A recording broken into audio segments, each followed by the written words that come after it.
Mi papá siempre me decía cosas que me hacían pensar con ingenio. Por ejemplo, necesito música de un elefante que tenga catarro. Ok, ¿y eso qué es de alguna manera? Entonces te obligaba a pensar y eso me acercó a mí más a la composición. Cuando recién entré al barco, tú ves que el arreglista era un saxofonista. No entendía ciertas cosas de cómo están escritas los pianos. No es que esté mal, pero no estaba cómodo y no era funcional cuando tenías que llegar a leer a primera. Y Ligia me dijo, ojalá que no te dediques a la música para que te siga gustando. Así de fuerte. Si no trabajas tú para una compañía, pues no tienes las prestaciones que podría tener alguien que trabaja para una compañía de teléfonos o para alguien que, quieras o no, son prestaciones que de medio pueden ayudar a llegar a ese patrimonio. Porque toda la gente te dice, ay, te debiste ir a México. Sí, es muy fácil decirlo cuando no tú vas a pasar las dificultades que conlleva vivir en una gran ciudad, ¿no? Y lo que cuesta también, ¿no? ¿Qué tan importante es para ustedes la búsqueda de una identidad propia? Bienvenidos a Interplay. Este es un espacio de conversación con músicos y artistas, donde a través del diálogo y a veces del debate buscamos poner sobre la mesa distintas formas de vivir la música. Hoy tengo el honor de presentarles a mis admirados amigos Pedro Herrera, director actual de la Orquesta Típica de Yucalpetén. Ha hecho música de teatro y para orquesta que se ha presentado de manera internacional. Bienvenido, Pedro. Y también mi amigo Romeo Rodríguez, director musical para una línea de cruceros internacionales y además director musical de uno de los elencos de un hotel en la Riviera Maya. Bienvenido, mi amigo. Muchas gracias por acompañarnos. Pues miren, vamos a hacer una serie de preguntas que me gustaría que ambos contestaran. Y la primera pregunta sería que me den una breve introducción sobre su formación musical y cómo es que llegaron a esta convergencia del mundo de los arreglos y la dirección musical. Gracias. Gracias por la invitación. Bueno, yo empecé a estudiar música desde los 5 años. Piano, al principio con la difunta maestra Ligia Cámara, y después ella me recomendó con el maestro Alberto Álvarez. Entonces yo estuve tomando música clásica de los 5 años hasta los 15, y ya después de ese tiempo yo empecé de manera autodidacta a recopilar material. Fue cuando nos conocimos. Igual tú me ayudaste un montón a entrar al mundo de la música contemporánea. Entonces, por ahí empezó y bueno, todos los trabajos o proyectos en los que he participado me han llevado a ir adquiriendo más conocimiento en diversas áreas. Y de hecho, uno de los primeros que me recomendó para trabajo de dirección musical y arreglo fue aquí mi querido Pedro, para un evento de la UADY hace muchos años. Entonces, ahí empezó también esa parte de tomar la dirección, que te den este arreglo quiero hacer, transcripciones, y ya tú empezarle a mover aquí y allá. Y pues sí, por ahí empezamos hasta donde hemos llegado por ahorita. De lujo, de lujo. Mi querido maestro. Mi queridísimo Beto, pues mira, yo empecé a estudiar piano clásico a los 4 años, así como mucha gente en nuestro Yucatán, ¿no? Y también tomé clases pues con la maestra Elsie Patrón, la maestra Libertad González, con el maestro Alberto Álvarez, igual. Pero yo podría decir que yo relaciono mi formación musical muy pegada al teatro, porque como tú sabes, mi papá era director de teatro, ¿no? Y pues yo era su compositor. Entonces eso me obligaba a tener ideas frescas al respecto a la música, a escuchar bastante música. Él era muy fan de oír soundtracks, ¿no? Entonces tú vas entendiendo cómo determinadas combinaciones, determinados sonidos producen determinados sentimientos, ¿no? Mi papá siempre me decía cosas que me hacían pensar con ingenio. Por ejemplo, necesito música de un elefante que tenga catarro. Ok, ¿y eso qué es de alguna manera? Entonces te obligaba a pensar y eso me acercó a mí más a la composición, al mundo de la composición, que de alguna manera es un arreglo. Tú sabes que los arreglistas pues son compositores, de alguna manera. Si bien el arreglo es tomar una canción que ya existe y convertirla en algo más, vamos a decir que es una casa, pero nosotros somos los diseñadores de interiores, ¿no? Tú vas a poner la introducción, el puente, lo que va a dejar más linda aún la canción, ¿no? Entonces, de alguna manera eso me hizo a mí aproximarme mucho al mundo de los arreglos, ¿no? A la música como un fenómeno gigantesco, ¿no? A través del piano, que es un instrumento pues, que tiene todas las posibilidades, porque tú sabes que tiene el ritmo, la armonía, la melodía, ¿no? A través de eso, y así fue. Desde su experiencia, ¿se puede hoy en día vivir de la música? La respuesta es sí. Pero hay vertientes, o sea, depende de qué quieres hacer. Y también eso te lleva a otras respuestas. O sea, si tú quieres dedicarte a hacer tu música original, pues es un camino muy diferente que cuando uno se vuelve músico de acompañamiento o perteneces a una agrupación que se dedique a tocar algún estilo en particular. Entonces, sí, Pero la cuestión es que mientras más conocimiento adquieras, esto dígase, puedas tocar la mayoría de géneros o puedas ser alguien que puedan llamar en cualquier momento, en cualquier situación, pues obviamente vas a tener más posibilidades de tener más trabajo, ¿no? Entonces todo va en base en qué vertiente te gustaría. O sea, todas tienen su camino, tienen cosas que tú vas a tener que hacer para llegar a lo más que tú quieras esforzarte por llegar, ¿no? Pero, pues, repito, o sea, tiene mucho que ver con qué es lo que tú quieres hacer, ¿no? O sea, más que otra cosa. Sí, yo pienso que todo tiene su dificultad, ¿no? Pero lo mismo los abogados, lo mismo los médicos, todos lo tienen complicado, ¿no? Entonces fíjate que yo tengo 2 hijas que se dedicaron también a la música y uno de los consejos que siempre les he dado es que ellas traten de que nadie les pueda poner un pero, de que lean perfecto, tengan un buen instrumento, que se vean bien en la escena, que sean puntuales, que no se estén quejando, que no estén presionando al que les va a pagar. Entonces, si tú logras todo eso, lo más seguro es que tú seas uno de los candidatos a tener el trabajo. Claro, digamos, hay ciertas cualidades que se requieren. Tú ahorita eres director de la orquesta típica de Yucalpetén. Creo que es un puesto con una responsabilidad importantísima a nivel nacional.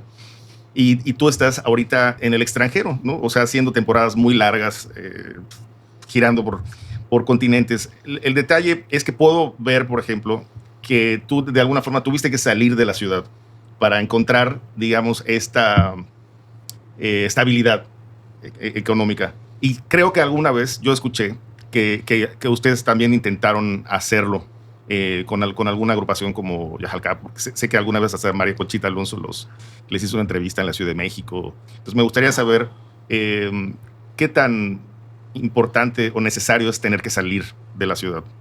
Bueno, yo creo que como dice acá sabiamente Romeo, tiene mucho que ver con la música a la que te dediques, ¿no? Porque seamos realistas, acá en Yucatán hay muchas maneras de hacer música, pero no son todas, ¿no? Si tu especialidad va a ser la música microtonal o atonal, probablemente no estás en el lugar correcto, ¿no? Uh-huh. Yo creo que mucho tiene que ver eso. En el caso, yo nunca quise irme a México a trabajar, ¿no? Siempre fui muy cobarde, porque toda la gente te dice, ay, te debiste ir a México. Sí, es muy fácil decirlo, cuando no tú vas a pasar las dificultades que conlleva vivir en una gran ciudad, ¿no? Y lo que cuesta también, ¿no? Tampoco es que mis papás tuvieran los recursos económicos para mandarme allá, ¿no? Entonces yo me quedé acá, elegí quedarme acá. Y padre, lo que dices de María Conchita Alonso, sí, muchas veces hemos salido a tocar a distintos lugares del país, pero siempre mi base ha sido acá. Me parece que en Yucatán, buscándole, uno puede encontrar cómo vivir de la música. Y claro, las épocas se transforman. Ahorita estamos en plena transformación con la irrupción de la inteligencia artificial, de menos gente que necesita tocar en vivo y es más fácil no tocar, ¿no? Es más fácil poner play y que lo haga toda la grabación, ¿no? Entonces estamos en un momento de transformación, pero al menos para lo que me tocó a mí vivir años atrás, sí era posible. Yo pienso que sigue siendo posible. Nada más hay que ver hacia dónde va a ir el mundo y el mercado. Es un poco complicado porque como buen yucateco nos encanta nuestra ciudad, nos encanta nuestro entorno, sobre todo cuando tu entorno familiar es bonito, ¿no? Obviamente. Mi situación es más o menos esa. Llega un punto donde pues yo tenía la inquietud de tocar otras cosas que no eran tanto lo que se hacía por acá. Ver igual en qué nivel me encontraba yo a comparación de otras gentes y que esto me iba a obligar a tener que prepararme más si yo quería lograr este u otro trabajo.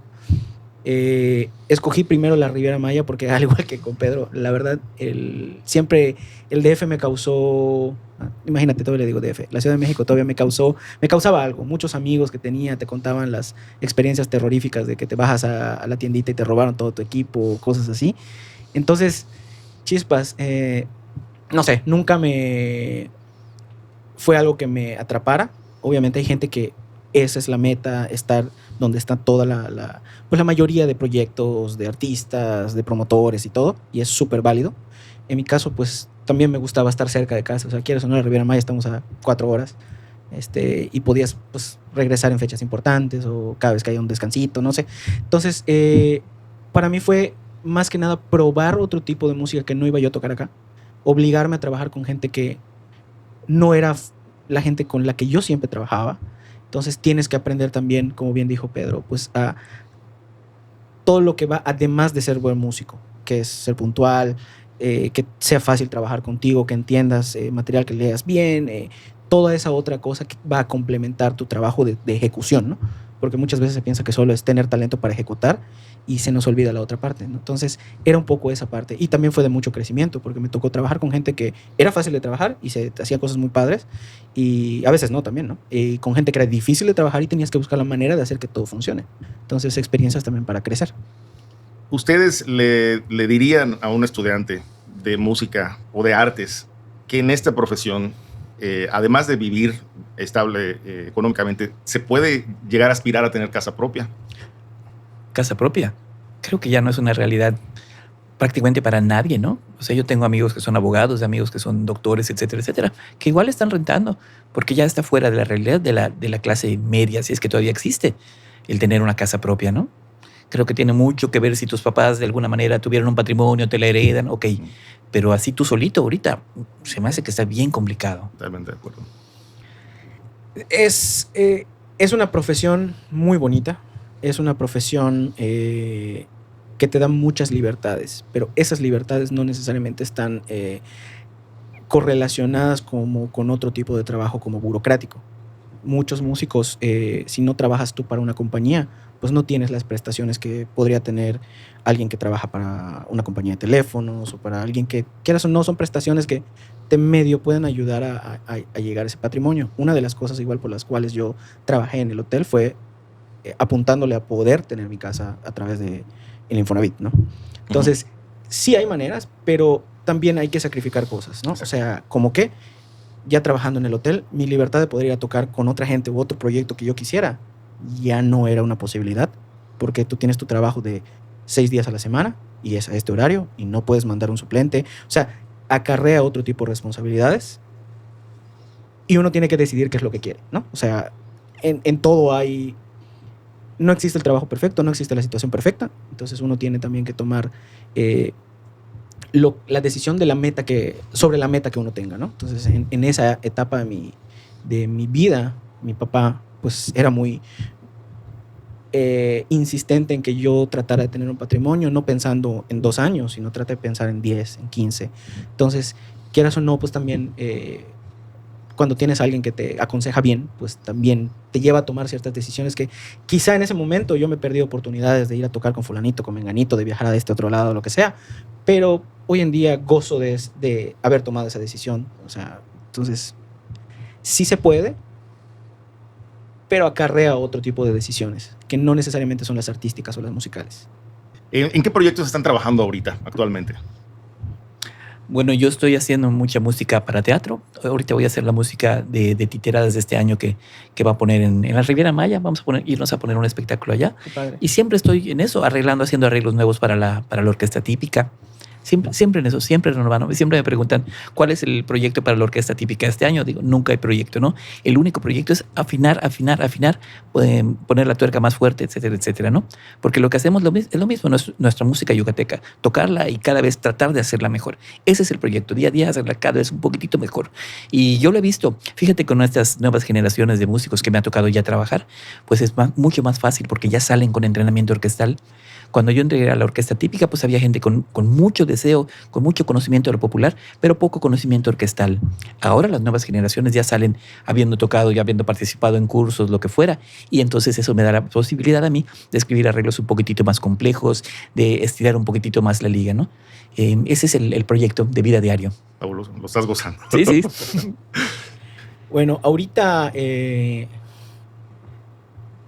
por lo mismo de la pregunta anterior, o sea, decisiones que uno toma, ¿no? Ahorita mi principal proyecto es pues también parte de lo que es mi trabajo. Ahorita me toca hacer el montaje del grupo musical que voy a dirigir por 6 meses. Cada temporada que yo estoy en el barco, no necesariamente trabajo yo con las mismas personas. Por cómo maneja la compañía todo, pueden ser 5 personas diferentes. Entonces yo me encargo de escoger el repertorio, de recopilar ya sea las partituras, todo lo que se vaya a utilizar, y por un mes en Florida me toca hacer ensayos con este personal para luego embarcarnos. Entonces ahorita lo que viene esa parte, la de hacer el ensayo, y ahorita en junio. Y también ahorita estamos retomando un proyecto que tengo con un buen amigo de nosotros tres, con Sergio Aguilar, y estamos haciendo unas grabaciones y también vamos a participar en una actividad que organiza el ayuntamiento con un proyecto que tenemos de música, es jazz, pero no tan tradicional, es un poco más de fusión. Entonces, muchas de las composiciones de ese grupo es dentro de todo el grupo, o sea, integrantes han hecho esas composiciones, es música original. Entonces, igual estamos ahorita retomando ese proyecto. Entonces, igual ahí andamos en eso. Fabuloso. Esa pregunta no la tenía programada, pero ¿qué tan importante ha sido para ustedes el jazz? Yo, Pedro, conocí el jazz por ti y por tu hermano Juan. ¿Cómo llegas a ti el jazz y cómo ha influenciado en tu forma de componer, de arreglar? Bueno, a mí me gusta mucho el jazz, pero no puedo decir soy un jazzista, ¿no? Porque eso conlleva un compromiso muy fuerte, ¿no? Con el estilo, ¿no? Yo veo gente que ha dedicado su vida a eso, como nuestro amigo Félix, ¿no? Uh-huh. Que dices, wow, ¿no? Pero ni me acerco a eso. Yo puedo hacer un solito de piano y todo lo que es. Como todos los géneros, yo creo que tiene muchas cosas valiosas que puede uno extractar y aplicar a tu propio, bueno, en mi caso, a mis arreglos, ¿no? Que es la armonía más extendida, la síncopa del jazz, el sabor de las figuras de blues, ¿no? Todo eso, pero... en mi caso, yo trato de oír mucha música, ¿no? Mucha música y muchas de ellas tienen características que uno va agarrando. Trato de oír cosas como desde Stravinsky hasta Rubén Blades, hasta Errol Garner, que me fascina, como Chick Corea, que te puedo decir, ¿no? Entonces, es eso, como meter todo parte de la olla. Y eso algún día, cuando estés haciendo un arreglo, va a salir algo que salió de alguna parte, aunque no lo sepas. Sin que sea un fusil, ¿no? Pero una técnica que hayas aprendido al experimentar esos estilos. A mí me fascina el jazz y admiro mucho a la gente que ha dedicado su vida a eso, sobre todo por lo complicado que es que te suene, ¿no? El dominio que tienes que tener del instrumento, ¿no? Del lenguaje. El lenguaje del jazz es muy complejo. Gente como mi amigo Romeo, como el mismo Félix, wow, como tú, que te puedo decir que tú eres apóstol del jazz igual.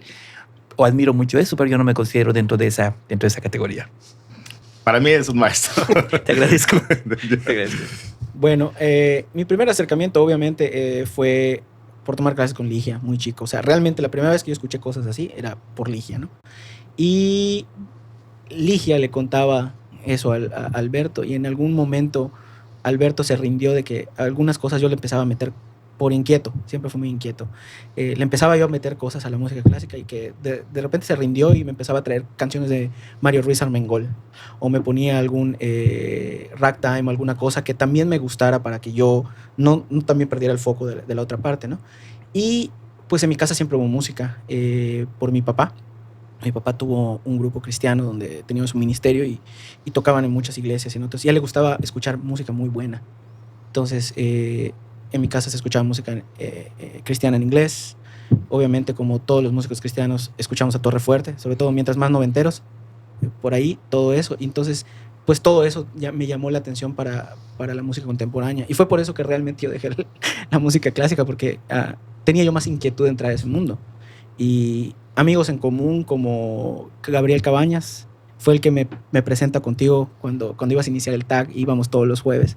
Y entonces a mí me encantaba eso, tanto que creo que no aguanté ni el tercer jueves y te pedí, oye, dame una partitura, quiero intentarlo y todo eso. Entonces eso fue, o sea, siento que fue la inquietud también de ir adquiriendo más y más conocimiento de música, ¿no? Entonces ese fue mi primer acercamiento y ya me enamoré de que realmente, como se dice, el cielo era el límite. Mientras tú quisieras estudiar, tú puedes llegar al punto que tú quieras, o sea, no hay un límite real en el género y pues eso me ha encantado todo desde esa época. En el trabajo que están realizando actualmente, ya más o menos me lo dijeron, pero ¿qué han tenido que adaptar? ¿A qué se han tenido que adaptar y qué han tenido que dejar en el camino? En el caso mío eso es una cosa interesante porque cuando yo empecé a dirigir la orquesta típica, pues bueno, conocía la música yucateca, un poquito como todos los que vivimos acá, conoces la canción Nunca, la canción Peregrina, pero de allá que conocer el estilo es muy distinto, ¿no? Entonces yo oigo mis primeros arreglos con armonías muy extendidas, con síncopas que ahora mismo puedo decir no tienen nada que ver con la trova yucateca, ¿sí? Entonces he estado haciendo arreglos cada vez más sencillos, pero más orientados hacia la tradición, hacia el sonido que se busca. Entonces, para mí la gran lección es que tienes que conocer. Tienes que conocer el estilo. No es nada más, qué lindo, esta nota pongo acá. No, para nada, ¿no? Estás violando reglas de alguna manera. Y yo creo que eso es lo básico, ¿no? Lo mismo si vas a tocar música clásica, si vas a tocar jazz, tienes que conocer, tienes que haber oído mucha música. Y en el caso de la trova yucateca, hubo hasta gente que me lo reclamó. Me sacaron en un periodicazo una vez que la orquesta típica ya no suena desafinada. Supongo que querían decir algo malo, ¿no? Para mí es bueno que no sonara ya desafinada. De hecho, Ligia fue la que lo dijo. Bueno, pues sí, en efecto, yo entiendo lo que quería decir, ¿no? Que ya no se oía tradicional, vamos a decirlo así, ¿no? Entonces, yo creo que la jugada es esa. Entonces, oigo mis arreglos ahora, son sencillos, pero llevan lo que deben llevar.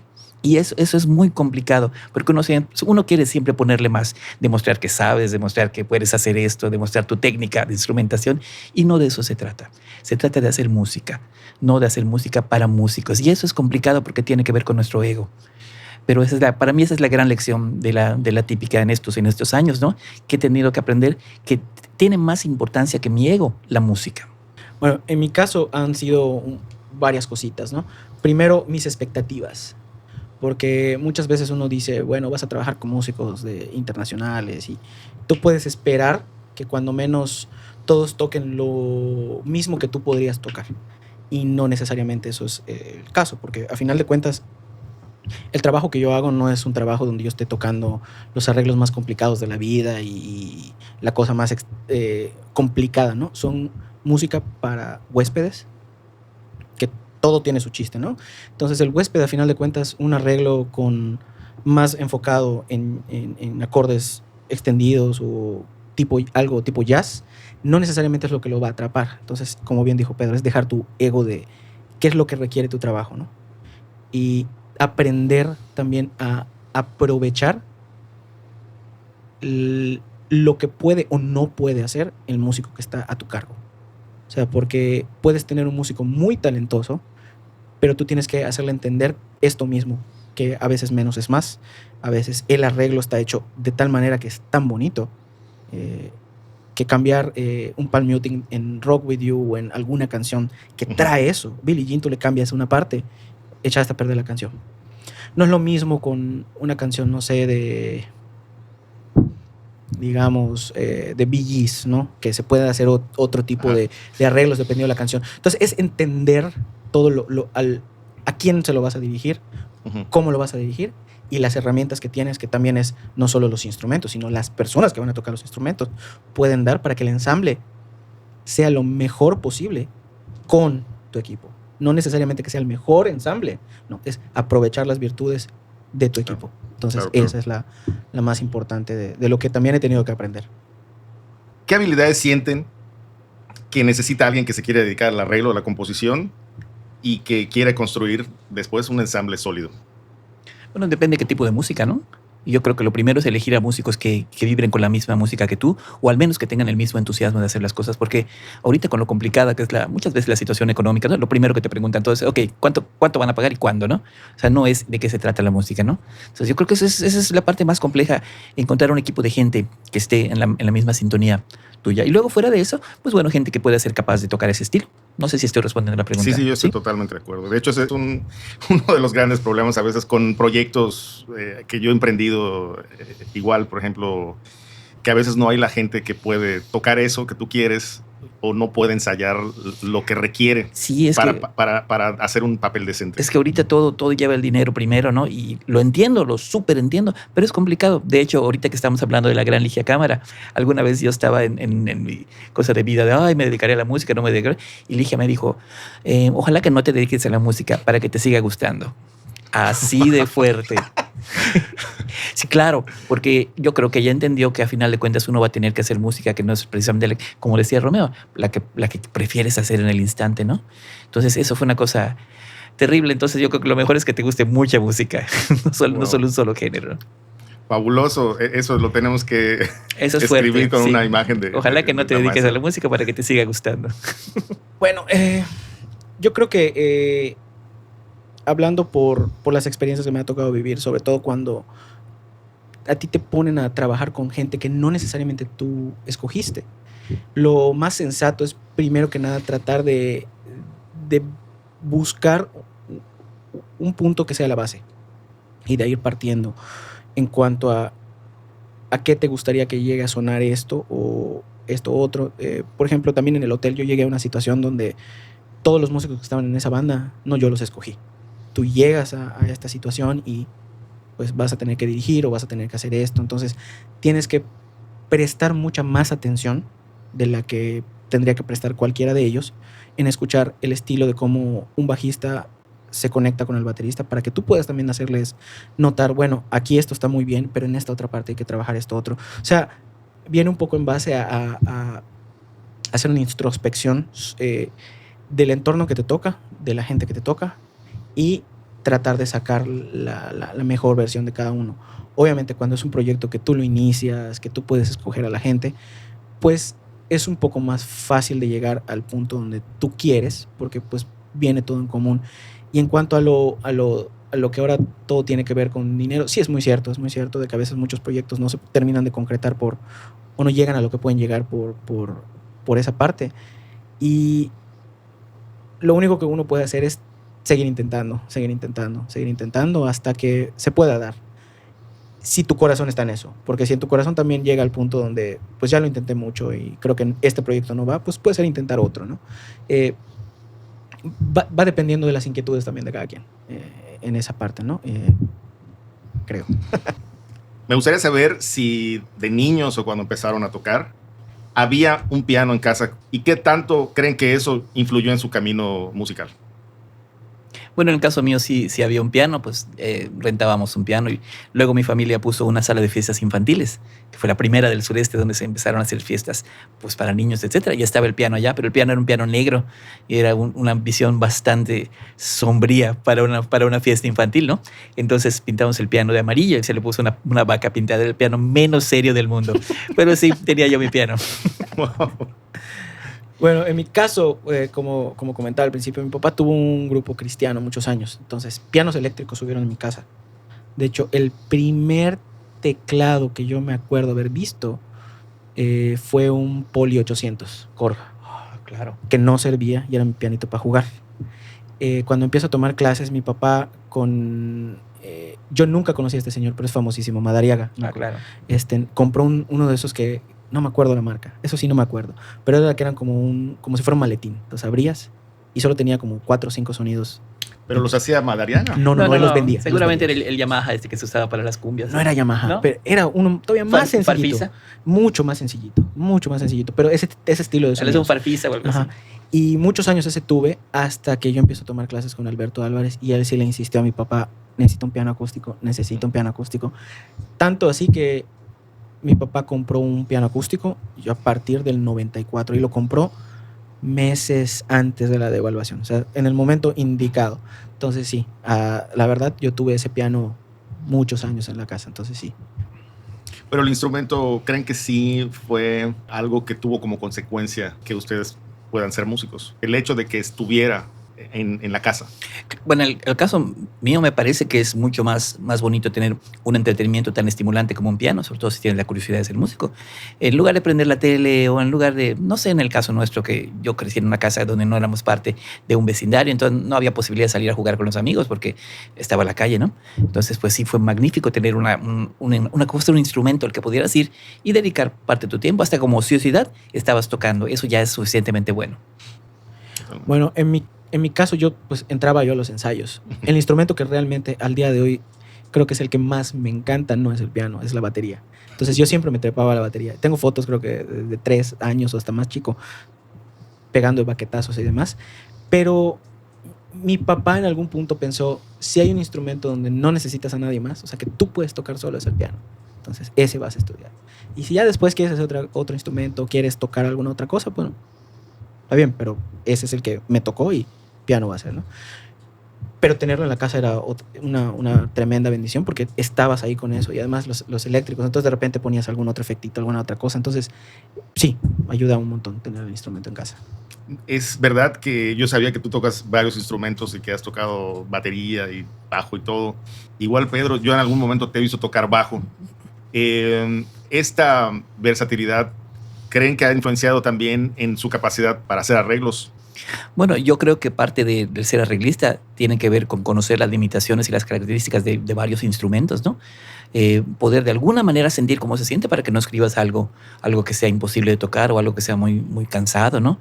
Haber podido soplar un saxofón, lo que fuera, para que entiendas cómo sale el sonido de esa máquina, ¿no? Y poder escribir cosas que sean coherentes con ello. Entonces, yo creo que para ser un arreglista, una de las cosas básicas es poder conocer de alguna manera de cerca los instrumentos. Ya no ser un virtuoso ni nada por el estilo, pero sí poder tener idea de lo que pueden hacer los instrumentos. Totalmente de acuerdo. Esa es la cosa más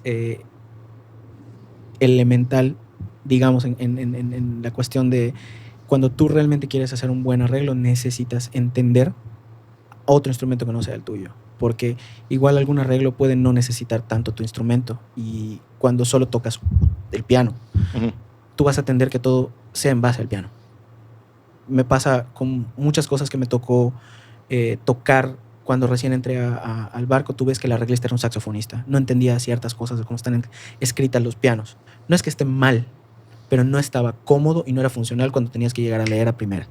No era funcional. O sea, sin embargo, cuando tú tienes realmente un interés, sobre todo de hacer el trabajo, no fácil, pero cómodo para la gente que va a tocar tu arreglo, es muy bueno que tú puedas entender o tengas la curiosidad de cuando menos saber de qué rango me ofrece este instrumento, qué le puedo pedir, qué no le puedo pedir, qué suena bien, qué suena mal, necesita este instrumento, no lo necesita, todo ese tipo de cosas. Y si te lo da, pues cuando menos tener la curiosidad de saber por dónde va este otro instrumento. Fíjate que yo tengo una teoría desde hace mucho tiempo de que hay dos tipos de músico. Hay músicos que tienen una habilidad casi innata para dedicarse a ser instrumentistas y tocar de forma fenomenal. Y hay otros que son curiosos de muchos instrumentos, que a veces no llegan a tocar tan bien, pero que hacen música muy bonita. Y pienso que en mi edad yo estaba más en el segundo grupo, pero me parece que como que los músicos, al menos a los que yo me acercaba, porque yo alguna vez fui a Bellas Artes y quería estudiar violín, no te ofrecían esa otra opción de que a lo mejor tú quieres ser compositor desde niño, ¿no? O sea, como si la composición fuera un grado que vendría después, que estoy totalmente de acuerdo, ¿no? Pero me parece que yo he conocido gente que tiene más habilidades para ser un excelente instrumentista y otros que son excelentes creadores. Y todavía más impresionante cuando el mismo músico tiene las dos posibilidades. Pues como tú, Beto. Gracias. O sea, yo siempre te comento que a mí me parece admirable cuántas cosas haces bien. La verdad, y no es porque estemos acá por darte coba ni por eso, de verdad me parece admirable. A veces digo, ¿cómo patentaste el día de 48 horas, no? Porque de verdad, o sea, tú eres una persona que pinta, que tocaba el violín, que tocaba la trompeta, ya ni te digo la guitarra, ya ni te digo el bajo. Oye, ¿cómo? Y además compones, y además mezclas, y además haces cosas como esta. Y aprendió también a tocar un poco el piano. O sea, no. Bueno, mis primeras lecciones me las diste tú pero aún así pudiste tocar. Pues no lo que yo quería, pero sí me acuerdo que me acercaba a ti, tal vez no te acuerdas. Oye, ¿me puedes enseñar algo? Sí, me acuerdo. Claro que sí, mira, esta es la escala de tonos enteros, ¿no? Sí. Y era, vas a tocar do, re, mi y fa, sol, la sostenido y lo vas a pasar. Y era, o sea, nunca había tocado el piano y de repente sabía hacer una cosa que sonaba increíble, ¿no? Y ese no temor, o sea, a compartir nada, era encantador, no. ¿me entiendes? Yo tenía que volver a ir a verlos la próxima semana, ¿me entiendes? Lo mismo de pasar. Sí me acuerdo de eso, me requeté de acuerdo de eso. Y a mí siempre pareció que tú eras una persona más interesada en la música que en el instrumento. Eso es padre, porque entonces no estás limitado simplemente pues al instrumento, ¿no? Si no estás pensando en todo el fenómeno. Y creo que la vida me dio la razón, porque ve cuántas cosas has hecho, has compuesto música muy bella, has tocado diferentes instrumentos. Esa es la jugadísima, ¿no? Es un fenómeno muy grande la música. Y por eso yo me gusta compartirlo, ¿no? O sea, nadie nos puede quitar nada. Nadie nos puede, que yo te muestre un acorde muy... Eso no me hace menos, no me va a hacer ganar un peso menos, ¿no? A final de cuentas, pues todos sabemos poco comparado con los grandes, ¿no? ¿Quién se puede comparar con Beethoven o con Stravinsky? Y todos ellos ya hicieron eso. Entonces, no es cosa de negarle a nadie, ¿no? Me preguntas, te voy a decir y ya. Pues te vuelvo a agradecer por ese momento que ha quedado para mí en la eternidad. ¿Qué tan importante es para ustedes? Ya lo has dicho, pero ¿qué tan importante es la búsqueda de una identidad propia? creo que esa es la parte más difícil de encontrar. ¿En qué sentido? Llega un punto donde uno tiene que decidir si quiero sonar a los demás o yo quiero poder crear una manera de ejecutar que se note que soy yo. Pero eso también es delicado, porque si tu manera de que se note que eres tú es porque haces 300 notas por segundo, obviamente no te van a hablar para ningún gig, no te van a hablar para nada, porque pues estás haciendo el overplay de la vida. Entonces es tratar de buscar una manera donde tú puedas expresar lo que sientes, pero de una manera que encaje en lo que vas a tocar. No todos los acordes extendidos o caros, por decir, pegan en toda la música. Entonces a veces hay que saber hacer una triada sencilla. Pero en tu manera de ejecutar puede venir la parte donde se puede identificar que eres tú el que está tocando. Es muy importante también tener un sonido bueno. Hoy en día hay 1000 maneras en nuestro instrumento, desde tener el equipo más caro o tener la librería más adecuada. Hoy en día incluso con un teclado barato tú puedes, con una librería buena, tener un sonido bueno. Entonces tienes que preocuparte por esa parte, ¿no? Todo va en función a eso, ¿no? Para mí fue un poco buscar una manera de acompañar que tuviera un poco de lo que a mí me gustaría que suene, pero no yo estar por encima de lo que necesita estar. Entonces, en ese sentido va un poco mi manera de buscar ese sonido, ¿no?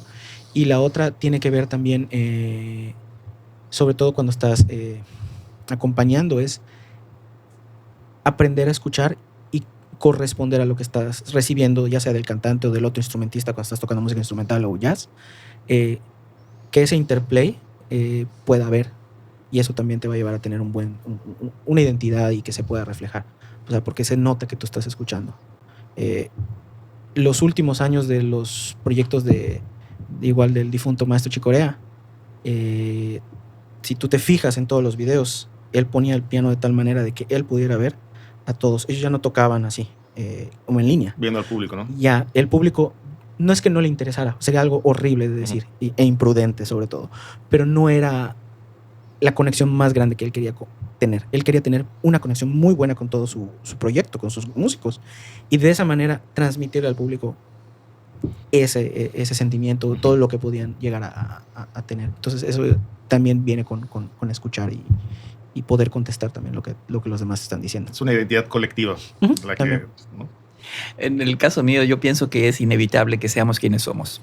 Al final de cuentas se va a transparentar en nuestra música quiénes somos. A mí muchas veces oigo arreglos increíbles, que si yo algo de Chucho Ferrer, digo, oye, me encantaría hacer un arreglo así. Y lo pruebo con la típica, pruebo las figuras, etcétera, etcétera. Estoy seguro que nadie pensaría que lo que yo hice suena a Chucho Ferrer. Lo más seguro es que suene a Pedro aplicando algunas de las técnicas, ¿no? Entonces creo que es imposible dejar de ser nosotros y nuestra personalidad se va a llegar a transparentar en lo que hacemos. Juan, mi hermano, que tú lo conoces, que igual tiene un humor muy especial, a veces cuando cambio sustituyo el acorde primero por el acorde sexto, que es un poquito más triste, me dice, eso suena a Pedro. Entiendo que es una broma, pero bueno, es un halago para mí porque ese es un truco que uso bastante, ¿no? Eso es parte de la personalidad. Mi papá siempre estaba oyendo soundtracks en la casa, ¿no? Soundtracks de obras musicales, etcétera, etcétera, donde se usa mucho el cambio de armonía para la manipulación emocional. Entonces yo creo que uno va juntando esos trucos y de alguna manera esa es parte de lo que vas a sacar del sombrero del mago, ¿no? Y yo lo uso mucho en la típica. Cuando va a decir una parte triste, lo que fuera, trato de cambiar el arreglo, el acorde para que sea algo un poquitito más triste, lo que fuera, ¿no? Esa es parte de la personalidad que uno le termina transmitiendo a sus obras.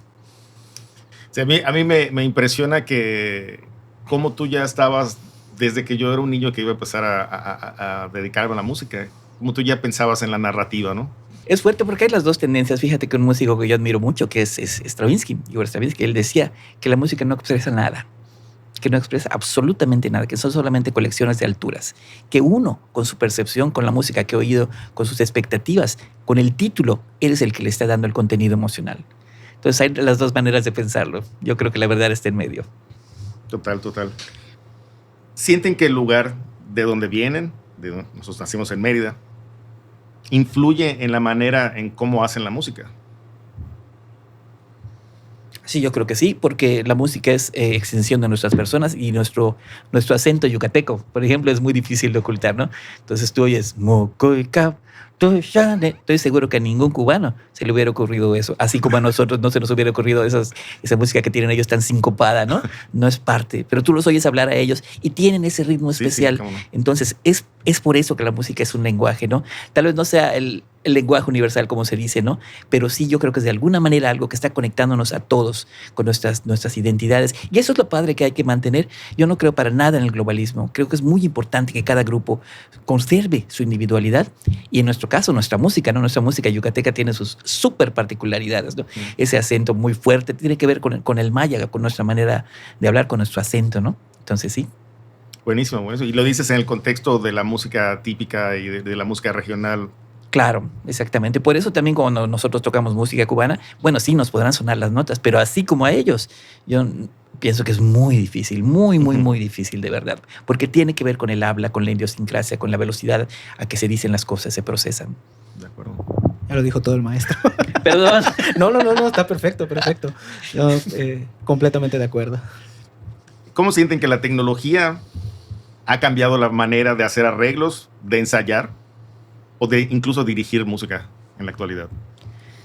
Pues te voy a decir que yo en este punto ignoro mucho de las tecnologías de inteligencia artificial, porque la mayoría del tiempo yo la paso ahora en mis temporadas del barco, y el acceso a internet en el barco es limitado en el sentido de que tú eres el que paga la cantidad de internet que quieres tener.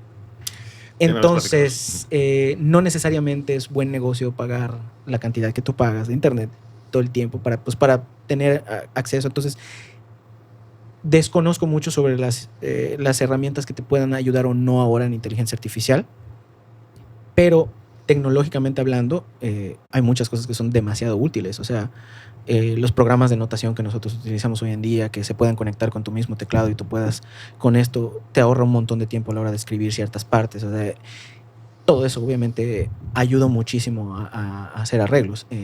Entonces, en esa parte te puedo hablar que, pues sí, a mí me facilita muchísimo. Sobre todo, por ejemplo, ahorita tenemos que sacar cuando menos 180 canciones. De esas 180, generalmente yo logro conseguir partituras para, digamos, cuando menos 160. A veces me da el tiempo completo para yo entregar otras 20, si no, pues cada quien tiene que hacer su propio papel. Me gusta hacerlos yo porque de esa manera controlas que todos vayan en la misma forma que tú. Que empecemos al mismo lugar y terminemos todos juntos. En medio puede ser una fiesta, pero controlas esa parte. Pero también viene la parte donde este cantante no es el mismo cantante que tuviste el año pasado, entonces su registro es un poco más bajo. Entonces vas al programa de notación y lo pasas al tono del nuevo cantante. Entonces, por supuesto, es que es una grandísima herramienta, ¿no? ¿Y en estas orquestas todos están usando iPads o tienes que imprimir? Ya incluso la empresa donde yo trabajo te da iPads. Hay iPads del barco, que si un músico no llega con iPad, tú se lo puedes entregar, obviamente te lo tiene que devolver, ¿no? Sí, y a él puede utilizar el programa de notación ahí, no de notación, perdón, para hacer todos los, poner los scores en orden y todo está ahí, es funcional el iPad, o sea, no es un iPad de 2012, ¿no? O sea, es un iPad bastante reciente, entonces puedes hacer muchas cosas. Obviamente, también tiene que ver con la inquietud de cada quien de que aprender a hacer ciertas cosas. En el caso de la dirección, pues sí, yo me encargo de tratar de que todo sea vuelvo, no a decir fácil, sino cómodo, porque a final de cuentas, exactamente, práctico, porque tienes un mes para montar 180 canciones, pero no solo es aprendértelas y ya, también tú tienes que presentarlas tipo un show que entretenga a la gente, entonces también tienes que preparar la otra parte, ¿no? Entonces no es solo llegar y leer, y en algún punto la meta es que tú no las tengas que leer. ¿Cuántos años llevas haciendo esto, Rob? Los barcos yo empecé en diciembre de 2015. He tomado... 11.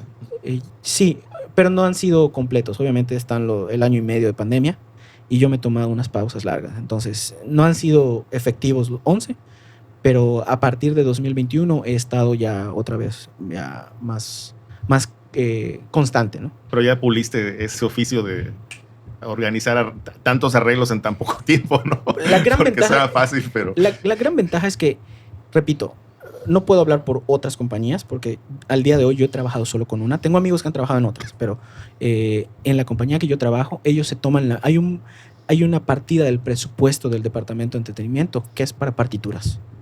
Entonces ellos tienen una persona que es un transcriptor y le dicen, este año necesito, no sé, 100 canciones del top 40 de canciones americanas, o me vas a hacer esto, me vas a corregir este otro arreglo, estos arreglos necesito también bajarlos de tono. Entonces ellos se toman el tiempo de hacer el trabajo práctico también para todos. Porque, repito, el montaje tienes un mes para montar, o tienes 3 semanas, o tienes 4 semanas, 5 semanas, dependiendo del barco al que vas, es lo que tú tienes que hacer y hay que hacerlo. Entonces, sí, o sea, al menos en el ambiente o en donde yo estoy, pues sí hay el material donde yo puedo entrar a una biblioteca y escojo las partituras de la mayoría de canciones, y lo que yo quiero tocar que no esté ahí, yo trato de hacer ese trabajo para que cuando lleguen los músicos sea más fácil el montaje, sea más rápido. Pero estoy pensando, antes de que me des tu opinión, que tú iniciaste un proyecto de digitalización del material que era a mano antes de no solo de la tipa, creo que de otras cosas. Ajá. O sea que de alguna manera también tú vienes utilizando tecnología desde hace ya varios años, ¿no? Sí, pues yo tuve la suerte de ver cuando empezaron los programas de notación. Yo usaba el Encore, de Password, todas esas cosas, ¿no? Y sí, como muy bien dice Romeo, lo hace más práctico todo. Tristemente, se van perdiendo muchas cosas en el camino, ¿no? Se van perdiendo hasta oficios, ¿no? El oficio de copista, que era tan bonito, la gente con la letra preciosa y escribía partidos, eso ya no existe. Bueno, existe en Cuba, hasta donde todavía hay gente que lo hace así. Pero pues sí, ahora es más práctico, cada vez necesitas menos seres humanos, ¿no? Que es un poquito lo que está pasando también en los supermercados, que ahora hay casetas autocobro, etcétera, etcétera. Todo es más práctico, pero todo es menos humano. En el caso de nosotros los músicos, pues ahora que estamos en la época de los teclados, que ya pueden hacer cuerdas, ya pueden hacer metales, ritmos, etcétera, pues cada vez necesitas menos gente, ¿no? Y bueno, en lugar de ponerse a pensar que es muy triste, yo creo que es nada más un reflejo de la época donde estamos viviendo. Además del talento musical, ¿qué otras cosas sienten que influyen para que uno pueda crecer en este medio? ¿Es importante los contactos? ¿Es importante la imagen, la disciplina? ¿En dónde estás ubicado? ¿Qué opinan ustedes? Creo que es más fácil que tú pierdas un trabajo por todo lo que no es musical que por lo musical. Okay. Eso tiene que decirnos la importancia de ser una persona disciplinada, de ser una persona que sea educada en su manera de hablar con otras personas, de referirse a otras personas, incluso cuando algo no te parezca. O sea, no es lo mismo que tú expreses, oye, esto no me gusta, esto no me parece, a que te vayas directo a repartir impropiedades, ¿no? Eso te puede hacer perder o ganar trabajos. Creo que hace 2-3 días leí un post que puso un buen amigo, Leslie Juárez, refiriéndose a algo que puso otro músico.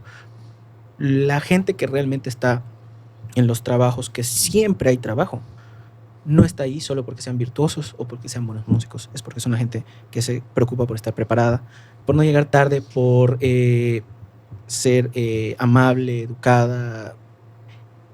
No va de primero lo musical. Realmente te ven cuando te contratan por lo que puedes tocar, pero el trabajo lo ganas por todo lo demás. Y eso es algo que a veces no estamos conscientes hasta que ya tienes un par de años en el circuito musical, digamos.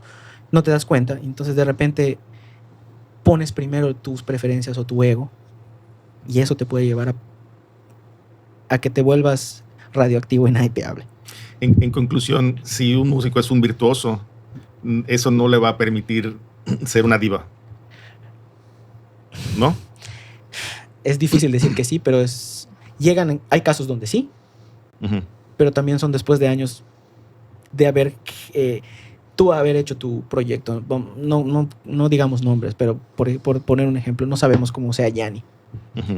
Sí, claro. Depende de los niveles y contextos. Exacto. Entonces, él hoy en día se puede dar el lujo de ser la diva más grande del mundo. No estoy diciendo que lo sea, ojo, pero se puede dar el lujo porque es Yanni, sí, claro, es su proyecto. Cuando tú estás en otro nivel, que no eres tú el que toma las decisiones, no, es difícil, muy difícil. Yo creo que es muy importante mantener la autoconciencia. de todo lo que estás haciendo, ¿no? A mí me parece que si vas a ver, por ejemplo, a Barbra Streisand con una gran orquesta y ya pagaste, qué sé yo, $600, $700, te va a caer muy mal ver a un músico todo fastidiado o bostezando o así tirado en su silla, ¿no? ¿Por qué nosotros vamos a hacer menos? ¿No? Ujú. O sea, por lo que paga la gente. ¿No te gusta? Vete. Hay otra gente que está. Es importante tener conciencia de todo, de tu ropa, de tu cara, de tu afinación, del momento en que llegaste, de cómo te llevas con tus compañeros. De verdad, yo creo que la música es mucho, mucho, como muy bien decía Romero, es de interrelación, más que de lo musical. Claro, se sobreentiende que tienes que tocar, que tienes que leer, lo que fuera, pero la interrelación humana es muy importante. Tú sabes que cuando tienes un músico tóxico, te afecta a toda la banda. Te afecta el humor de la banda, ¿no? O sea, si llega molesto, si llega lo que fuera por el estilo, enseguida se polariza, ¿no? Y ya no se siente lo mismo. Hay músicos con los que yo he tocado, por ejemplo, que llegan siempre de tan buen humor que dices, oye, suficientemente bueno, tal vez no seas, qué sé yo, tal vez no seas Dave Weckl, qué sé yo, tal vez no seas Chick Corea, pero en sí lo que estás aportando es más que musical. Y seamos realmente objetivos, tampoco es que la música que toquemos sea dificilísima, ¿no? Entonces no necesitas muchas veces un hipervirtuoso, pero sí necesitas una persona que te permita que el tren siga caminando, y eso en gran parte lo hace el humor, lo hace la interrelación con los demás. Totalmente. Ser buenas personas va de primerito. Siempre. Desde su experiencia, ¿qué creen que se necesita para destacar a nivel local, nacional o incluso internacional? Ponerle la seriedad requerida a cada cosa que tú hagas. Ponerle toda tu capacidad, todo lo que tú puedes hacer. Ojo, eso no significa tocar todo lo que sabes hacer. Poner toda tu capacidad es incluso saber cuándo no tocar, cuándo hacer esto. Entonces, el hecho de que tú hagas un buen papel con músicos de otros lados, eso hace de que, oye, fulanito podría venir a este proyecto. O incluso me ha tocado que gente con la que no toqué en el barco, porque en el barco no solo es, por ejemplo, en la compañía donde yo trabajo, no solo es el grupo donde yo toco, hay dúos, desde dúos a cuarteto, trío, cuarteto latino, hay trío de violines, hay un pianista que es como un piano bar, canta, toca piano, hay solistas de guitarra. Entonces, de repente, ellos te ven tocar, no necesariamente comparten contigo en el escenario, pero te dicen, oye, quisiera yo que grabes este track conmigo, o quisiera que participes en esto otro. Entonces, es tomar cada presentación con la seriedad de vida, entregar tu mejor versión, ¿no? A pesar de que pudieras estar cansado, que no hayas tenido el mejor día, tratar de dar lo mejor de ti, eso ayuda muchísimo y pues obviamente prepararte, uno no deja de aprender. Tú puedes creer que sabes mucho y llega un día que te toca tocar algo que nunca habías tocado en la vida y el músico de al lado sí lo había tocado y te puede decir esto va por aquí y que tengas la humildad necesaria para, a ver, vuélvemelo a decir, explícamelo. Eso me pasó igual en la Riviera Maya. Yo no había tocado tanta música latina y un día me tocó tocar merengue. El trombonista también tocaba piano, que era el director en ese momento de esa banda, y me mostró, esto es lo que tienes que hacer y esta es la base de este estilo. Ok, ¿me lo puedes volver a mostrar? Así 2-3 veces, entender de que no me pidió el piano porque él sabe tocarlo mejor que yo, no. Yo necesitaba entender que en ese momento necesitaba yo aprender eso. Entonces, tener esa también humildad de saber cuándo adquirir conocimiento, cuándo, como ha hecho el maestro también, compartir el conocimiento. Todo eso te va abriendo puertas en todos los niveles, local, nacional, internacional, ¿no? Entonces... Bueno, para destacar, igual yo creo que es importante que te preguntes, ok, ¿qué quiero realmente hacer, no? No podemos hacer todo, no hay tiempo, ¿no? Yo tengo un amigo muy querido, mi compadre, que él me dijo alguna vez, bueno, yo lo que quiero es tocar con artistas. Ok, perfecto. Entonces, él se fue para México y lo cumplió, ¿no? Y tienes que cumplir todas las cosas que se espera que una gente que esté allá, haga, ¿no? Que, como decíamos hace un rato, tenga un buen instrumento, que pueda leer, lo que fuera por el estilo, ¿no? Pero si eres, qué sé yo, un director de orquesta que quiere dirigir Mahler, lo que fuera por el estilo, probablemente no te vaya a interesar estar en ese mundo. Yo creo que hay que ser muy claros y ser sincero contigo y decir, ok, ¿qué es lo que realmente deseo? ¿Qué es la música que realmente quiero hacer? Y enfocarte allá, porque es muy grande el fenómeno de la música, ¿no? Es gigantesco, ¿no? O sea, desde tocar merengue hasta tocar, qué sé yo, Stravinsky, lo que fuera por el estilo, ¿no? Yo creo que hay que ser muy sincero con uno mismo y decir, ok, y para hacer esto necesito esto. Si vas a un lugar muy competitivo de directores, ok, tú quieres ser el más destacado, perfecto. Probablemente no basta nada más con la música, tienes que hacer todo tu show, mover tu pelo así un poquito como pasa con Dudamel, aunque él sí es un gran músico, ¿no? Y vender otras cosas. Además, creo que tienes que ser introspectivo, decir qué es lo que realmente deseo y observar, ok, lo que quiero lleva esto. Lo tengo, si no lo tengo, lo puedo conseguir y ser realista al respecto. Yo te podría decir, yo quisiera, qué sé yo, bailar como Michael Jackson, pero la verdad no tengo ese talento. Entonces hay que ser... verte por dentro, ver cuáles son mis capacidades, qué es lo que deseo y qué es lo que puedo obtener dentro de ese abanico tan grande que es la música. Me interesa volverte a hacer la pregunta en el contexto de la orquesta típica. ¿Cómo o qué es lo que ha logrado que la orquesta típica destaque a nivel incluso internacional? Bueno, yo creo que allá son varios fenómenos. La música yucateca es bellísima. Es bellísima. Nosotros hemos ido inclusive a otros países y ves que la gente la canta, lo que fuera por el estilo, ¿no? Tenemos la suerte de tener acá compositores con mucho talento que nos han dejado su obra, ¿no?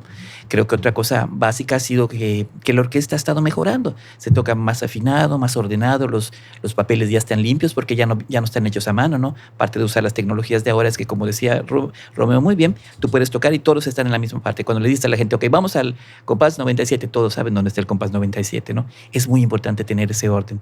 Entonces, si la música está bonita, la orquesta suena bien y la gente lo está haciendo con amor, yo creo que es una receta bastante segura. Y otra cosa, que no hay muchas orquestas típicas en el país, habrá que 5 o 6, entonces tampoco hay demasiada competencia. Probablemente si fuéramos un grupo de baile, un grupo de cumbias o de banda, lo que fuera, hay muchísima competencia, ¿no? Pero lo que hace la orquesta típica yucalpeteña es bastante único. No creo que haya otra orquesta que lo haga. Y siento que además hay otros personajes que están ayudando de manera colectiva a que este proyecto ya tenga tantos años funcionando y consiguiendo financiamiento para todo, ¿no? Sí, o sea, consiguiendo financiamiento yo lo quitaría. Lo quitaría porque como que el gobierno tiene su esquema muy hecho, ¿no? Creo que gran parte de lo que le hace falta a nuestro país es esa palabra, continuidad. Y he tenido la suerte de que los gobiernos piensen que vale la pena este fenómeno mantenerlo, ¿no? Porque es obvio que le cuesta dinero al Estado, ¿no? Todos nosotros tenemos que recibir un sueldo para poder hacer eso, ¿no? Que en este caso es un sueldo bastante pequeño para lo que es. Pero los gobiernos consideran que vale la pena invertir eso y por eso la orquesta ha podido, hoy desde 1942, hay pocas cosas creo que en este país que hayan durado tanto, ¿no? De manera constante, ¿no? Mucho menos los fenómenos culturales, que sabemos que cuando se recorta el presupuesto lo primero que se va es cultura, ¿no? Entonces yo agradezco mucho que los gobiernos hayan pensado que vale la pena eso, mantener ese fenómeno. Eso pienso que es gran parte del chiste de la orquesta, que puede tener una plantilla de músicos estable, lo más estable que se pueda, ¿no? Que la música es bella y que la hacemos con responsabilidad. ¿Ustedes consideran que hay pianistas o arreglistas que están destacando a nivel internacional que hayan salido de Yucatán? Sería muy ignorante de mi parte hacer un juicio sobre eso, sobre todo cuando no estoy la gran parte del tiempo en la ciudad. Sin embargo, tenemos compañeros que están en ciudades importantes haciendo buen trabajo, como en este caso como Carlos Milán. Entonces, desgraciadamente yo no conozco otros pianistas, pero más porque no estoy todo el tiempo en la ciudad, ¿no? Pero sí, hay gente muy capaz, vuelvo a repetir. Bueno, ustedes dos desde luego lo están haciendo porque tú representas internacionalmente con la orquesta al Estado de manera internacional y tú también estás viajando por el mundo de manera internacional. Mi pregunta va más enfocada a si estamos haciendo las cosas bien en Mérida o qué falta. Tiene que ver también con los deseos de cada quien. Hay gente que está más enfocada en ejecución y hay muy buenos ejecutantes en la ciudad. Hay gente que puede también, por ejemplo, yo a los 15 años dejé la música clásica y fue bye, no es lo que quiero, y dejé de estudiar ese tipo de música y hoy en día me cuesta mucho trabajo agarrar una partitura, no porque no la puedas leer, sino porque no sé, o sea, ya no es algo que mi corazón esté apasionado por eso. Hay ciertas canciones que sí, Claro de Luna, Para Elisa, La Marcha Turca, son canciones que me encantan, entonces esas pues sí, pero que yo me siente a tocar Chopin, pues no es algo que esté en lo que deseo. Y por lo tanto no le pongo la misma dedicación que le pongo a aprenderme una canción de un pianista como Chick Corea que me encanta. Sí. Digamos, estás en una línea distinta de las Exactamente. Pero entonces, ¿qué pasa? A nosotros todavía, yo digo que creo que soy de un poquito de la generación que nos tocó el último poco, donde aquí se hacían demasiados festivales y habían muchos cantantes locales que buscaban músicos para trabajar y para que les dirija su concierto. Entonces, al haber menos de estas posibilidades, pues el trabajo deja de ser ese y pues tú vas buscando lo que también deje. Entonces va dependiendo de las necesidades y deseos de cada quien. No puedo hacer hacer un juicio sería la cosa más de si lo están haciendo otros pianistas que conozco. Sería muy irresponsable de mi parte porque no estoy la mayoría del tiempo acá. Uh-huh. Pero aquí el maestro sí está más tiempo. Bueno, es que yo creo que allá lo que habría que definir es qué es éxito, ¿no? ¿Qué es destacarse realmente? Para mí es poder vivir de lo que hago, poder vivir de lo que amo, mantener mi familia con eso. Yo ya me considero suficientemente servido con eso, ¿no? Entonces, es la cosa que destacar como un pianista internacional, claro que es muy difícil, inclusive ahorita hay poco mercado para eso, ¿no? Tal vez un poco más en los 90 cuando existía Richard Clayderman, las primeras cosas de Yanni, etcétera, etcétera, ¿no? Pero ahorita la música ha ido por otros rumbos, ¿no? Como que no hay tanta gente destacada como solistas, más en el rock, guitarristas y todo eso, y aún así es bastante pequeño el nicho, ¿no? Entonces, probablemente allá la jugada sería definir, ok, ¿qué estamos hablando como éxito?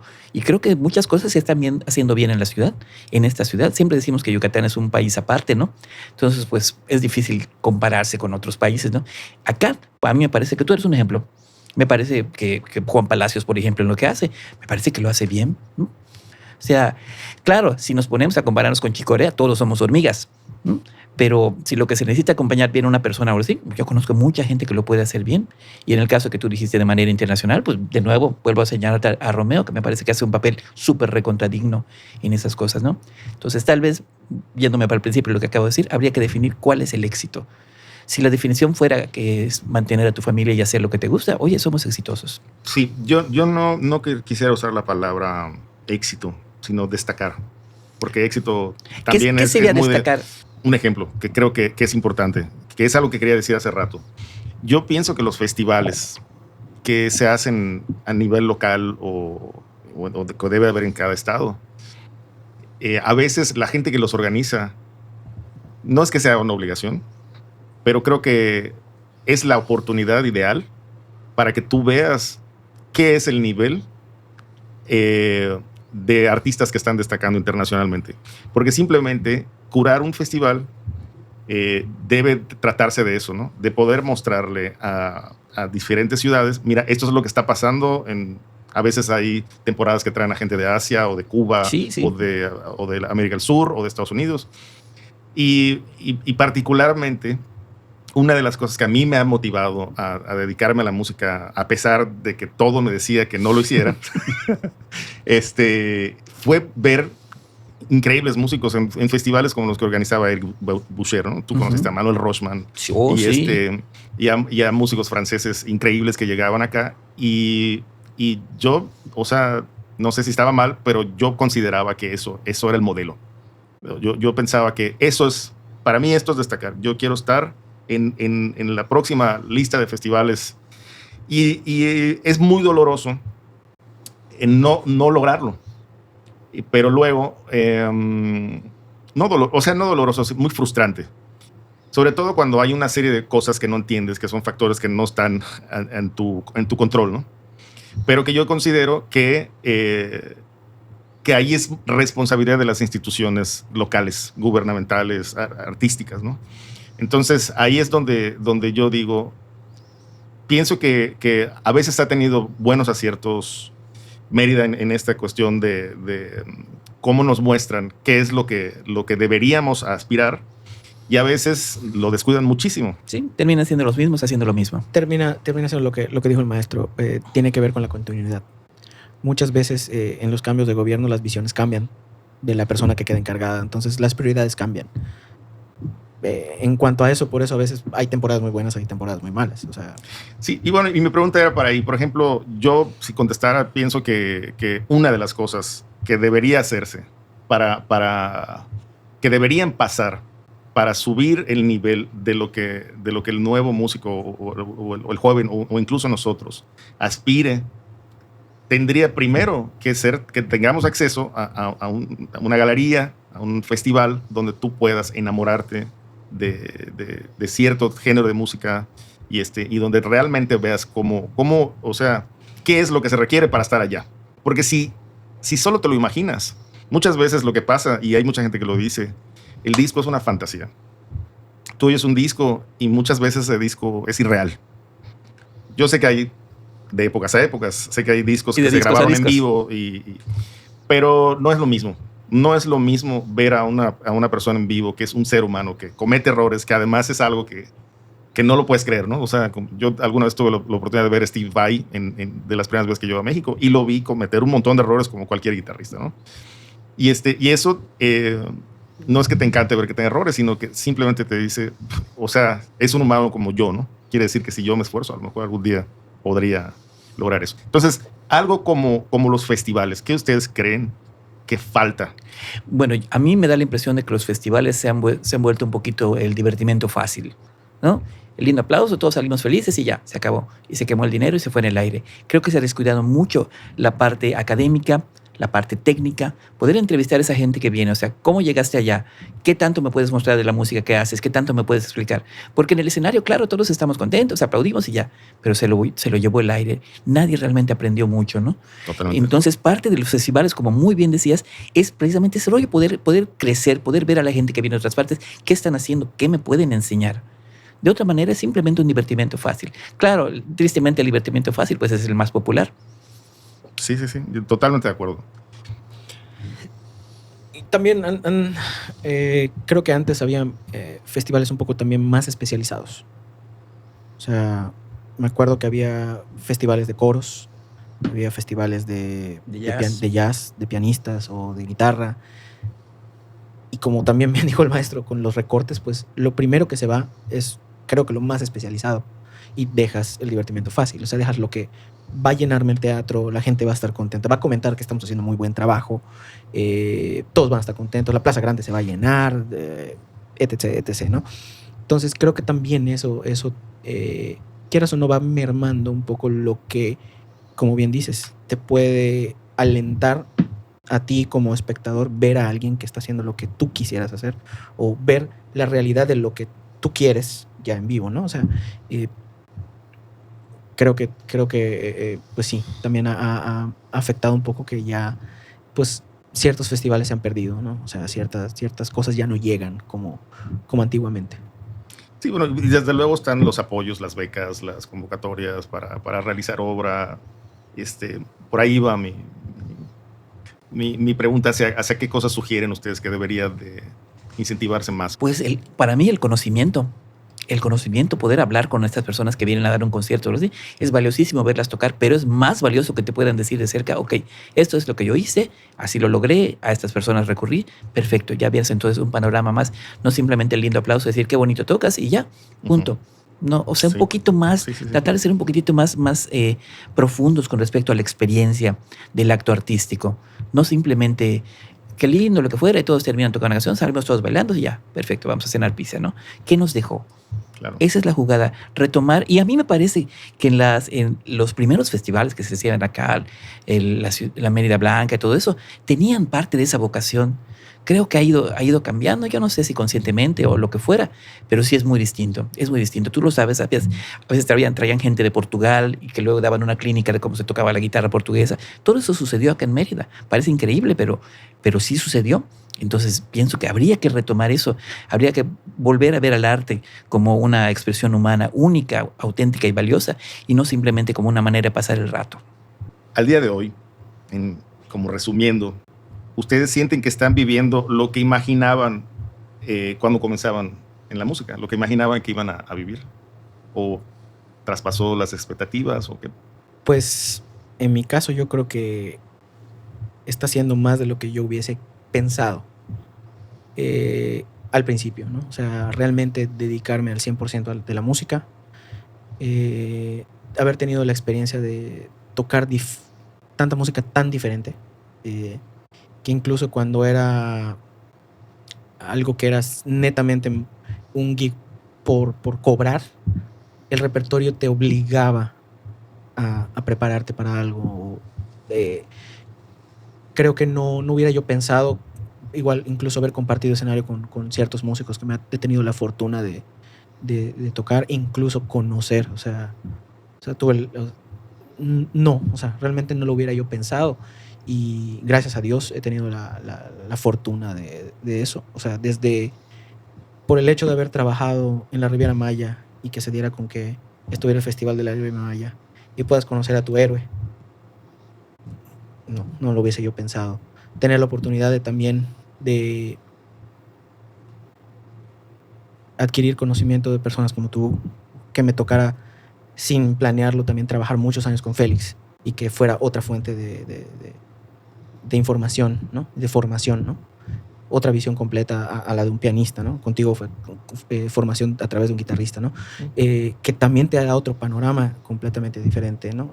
Convivir con gente de otros países que quieras o no, tienes que aprender otro tipo de música, porque pues ellos no escuchan lo mismo que escuchamos acá, y de repente te ponen a alguien que en la vida habías escuchado y te abre o sea, no lo hubiese yo pensado, jamás. Y pues solo puedo agradecerle a Dios y que haya puesto en el corazón de mis papás de que pues tiene que haber una actividad cultural en la casa, una deportiva, además de la escuela. Entonces, y que tuve la fortuna de que invirtieron sobre todo tiempo, dinero y esfuerzo en eso. Entonces, es importantísimo la familia. Sí, no, 100%. 100%. Incluso desde el hecho de que tu papá te diga, no importa, si tú quieres ser músico está bien, pero prepárate también en otra cosa para que lo puedas combinar, lo puedas hacer con esto. No dejan de pensar en ti y están ahí para guiarte, apoyarte. Entonces, principalmente solo eso puedo decir, gracias a ellos y gracias a Dios. Pues no es muy distinto a lo que yo voy a decir.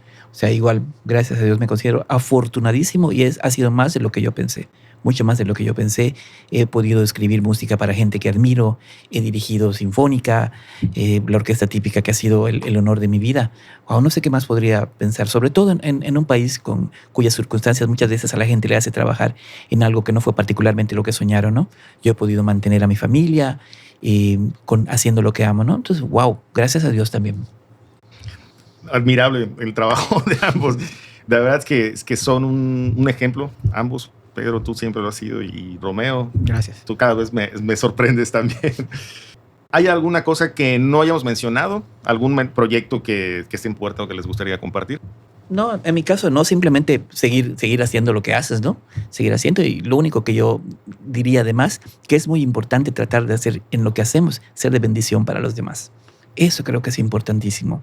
Fíjate que a mí me gusta mucho trabajar en la orquesta típica, porque creo de alguna manera que con mi carácter, que es más bien suave, no de confrontación ni nada, la orquesta se ha vuelto un ambiente muy bonito, ¿no? Y se ha vuelto como una cosa de hermanos, ¿no? Entonces yo creo que es muy sano pensar, ok, ¿para quién puedo ser de bendición el día de hoy? ¿Para quién puedo decirle al lugar? Nunca permitirte decir nada desagradable. Inclusive si vas a corregir a alguien, yo trato de hacerlo aparte, no decirlo frente a los demás. Y si vas a felicitar a alguien, felicítalo frente a todos, ¿no? Si vas a corregir a alguien, felicítalo con el nombre de su instrumento, no con el nombre de la persona, ¿no? Porque todos sentimos y todos queremos guardar un mínimo de dignidad. Entonces de eso se trata en gran parte. Tratar de hacer la bendición con la música, con el regalo que hemos tenido para los demás. Gracias, Pedro. Pues en cuanto a proyectos, tuve la oportunidad de participar en una grabación de un amigo cantante peruano.